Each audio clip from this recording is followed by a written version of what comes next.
Church on the road की तरफ से आप सबको सलाम जी। तो नौजवानों, आज हम एक और नए अंदाज से खुदावंद के पाक कलाम को सुनेंगे। बेशक इस आयत मुबारक को हमने बहुत बार सुना है और बहुत ज़्यादा हम इसको पढ़ते भी हैं।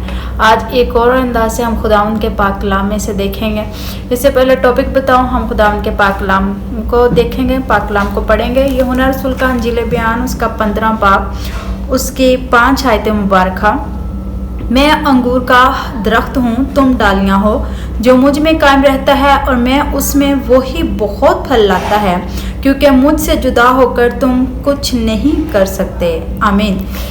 खुदावंद का पाक कलाम जब हमने अभी पढ़ा है तो मेरे अजीज़ नौजवानों, ख़ास तौर पर नौजवानों, इस बात पर गौर करें कि हम मसीह में जुड़े हुए हैं, हम मसीह के साथ हैं। जब तक हम उसके साथ जुड़े नहीं हैं, हम कुछ नहीं हैं। मसीह के बगैर ना नजात है, ना उम्मीद है, ना कोई कामयाबी है। जब हम उसमें हैं तो हर तरह की कामयाबी भी है, हर तरह की उम्मीद भी है और हर तरह का बंद दरवाज़ा हमारे लिए खुलता है। तो नौजवानों, ऐसे ही जैसे एक दरख्त जब तक उसके साथ कोई टहनी जुड़ी है तो वो हरी भरी रहती है, तो जब उससे उतर जाती है तो वो सूख जाती है। तो ऐसे ही हमारी मिसाल है। नौजवानों, हम खुदावंद के पाक कलाम को जब देखते हैं, जब हम पैदाइश की किताब पढ़ते हैं, जब उसका पहला बाब ही हम पढ़ते हैं, तो वहाँ पर हम क्या देखते हैं कि खुदा ने जो भी कहा वो होता गया। खुदा ने ज़मीन से कहा कि हर तरह के दरख्त, पौधे, सब कुछ पैदा हो, तो ज़मीन ने क्या किया, उनको बनाया, वो पैदा हुए। ठीक है। समंदर से कहा तो मछलियां बनी। तो आप देखें, अगर कोई दरख्त ज़मीन से निकाल दिया जाए तो क्या वो हरा भरा हो सकता है? क्या वो खुशगवार हो सकता है? क्या उसमें ज़िंदगी हो सकती है? क्या वो फलदार हो सकता है? ऐसा बिल्कुल नहीं है।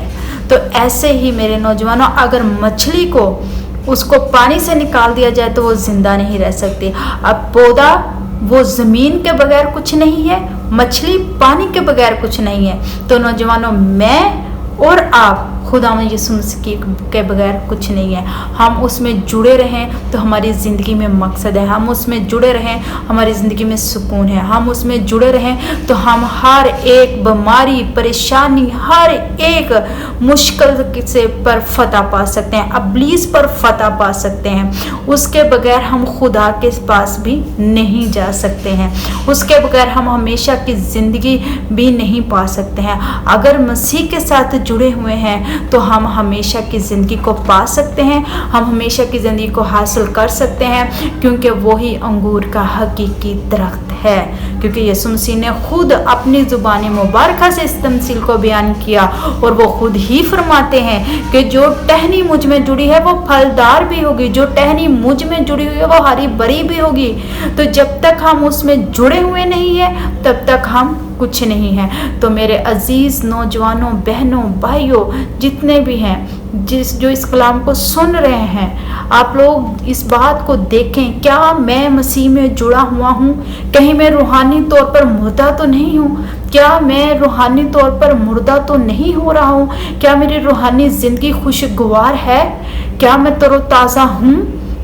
हमारे जिस्मानी तौर पर नहीं, हमें अपनी रूहानी ज़िंदगी को देखना है कि मसीह में होते हुए हम कितने खुशगवार हैं, मसीह में होते हुए हम कितने तरोताज़ा हैं। अगर हम मसीह में तरोताज़ा, खुशगवार हैं तो हम मसीह में जुड़े हुए हैं और उसी से हम निजात, हमेशा की ज़िंदगी को पा सकेंगे। तो चर्च ऑन द रोड आप सब नौजवानों को इनकरेज करता है कि हमें मसीह में जुड़े रहना है, उसी से हमेशा की ज़िंदगी है, उसी में हमारी फतह है और उसी में हम खुदा से मुलाकात कर सकते हैं। तो बेशक इस कलाम के वसीला से मैंने और आपने बहुत बरकत पाई है। ये कलाम हम सबों के लिए बायस बरकत ठहरे। God bless you all.